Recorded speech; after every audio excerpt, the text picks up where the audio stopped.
বেহালায় সৌরভ গাঙ্গুলির বাড়িতে নবান্ন অভিযান কর্মসূচিতে আমন্ত্রণ জানাতে এসে আটক 3 জন চাকরিহারা শিক্ষক।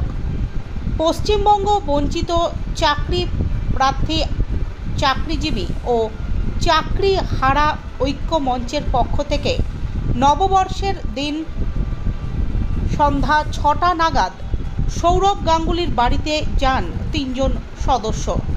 তারা তাদের কর্মসূচিতে সৌরভ গঙ্গোপাধ্যায়কে আমন্ত্রণ জানাতে যান। খবর পেয়ে ঠাকুরপুকুর থানার পুলিশ সৌরভ গাঙ্গুলির বাড়িতে এসে তার বাড়ির সামনে থেকে ওই 3 জনকে আটক করে। তাদের নিয়ে যাওয়া হয় ঠাকুরপুকুর থানায়। আগামী 21শে এপ্রিল পশ্চিমবঙ্গ বঞ্চিত চাকরি প্রার্থী, চাকরিজীবী ও চাকরিহারা ঐক্যমঞ্চের ডাকে নবান্ন অভিযান কর্মসূচি রয়েছে। প্রশাসনের সদর্থক ভূমিকা দেখতে না পাওয়ায় তারা এই কর্মসূচির কথা ঘোষণা করেছেন। সরকারের সদিচ্ছার অভাবে চাকরি হারিয়েছেন শিক্ষক, শিক্ষিকা ও শিক্ষাকর্মীরা, এমনটাই দাবি ওই সংগঠনের। ওই কর্মসূচিতে আর.জি. করের অভয়ার বাবা মাকেও আমন্ত্রণ জানিয়েছেন তারা। তো আমরা দীর্ঘদিন ধরে বঞ্চিত যারা আমরা চাকরি প্রার্থী আছি এবং চাকরিজীবী এবং রিসেন্টলি যে চাকরি গেল দুর্নীতির কারণে, তো আমরা চাইছি আমাদের সমস্যার সমাধান, মানে মুখ্যমন্ত্রীকে যাতে উনি বলেন এই বর্তমানে যে বাংলার যে পরিস্থিতি চলছে, বেকার যুবক যুবতীরা আমরা যারা বসে আছি দীর্ঘদিন ধরে বঞ্চিত, আমরা সমাধান চাইছি মুখ্যমন্ত্রীর সাথে। 21 তারিখ নবান্ন চলো, সেখানে আমরা ওনাকে আমন্ত্রণ করছি, কারণ উনি যথেষ্ট একজন সম্মানীয় ব্যক্তি।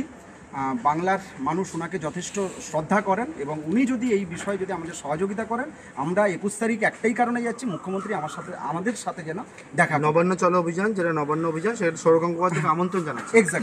আমি একটু বলে দিই ক্লিয়ার নামটা। আমার নাম শুভদীপ ভৌমিক, আমি বঞ্চিত চাকরি প্রার্থী, চাকরিজীবী ও চাকরিহারা ঐক্যমঞ্চের আহ্বায়ক।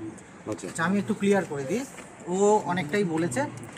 অ্যাকচুয়াল আমরা দীর্ঘ কয়েক বছর ধরে গান্ধী মূর্তি, কলকাতার রাজপথে বিভিন্ন জায়গায় আন্দোলন, অনশন, অবস্থান ইত্যাদি চালাচ্ছি। আমরা চাকরি প্রার্থী বঞ্চিত, তার সাথে চাকরিজীবীরাও বঞ্চিত হয়ে আছেন। আর রিসেন্টলি আমরা দেখলাম 26,000 চাকরি প্রার্থী যারা চাকরি করতো তারাও চাকরি হারা।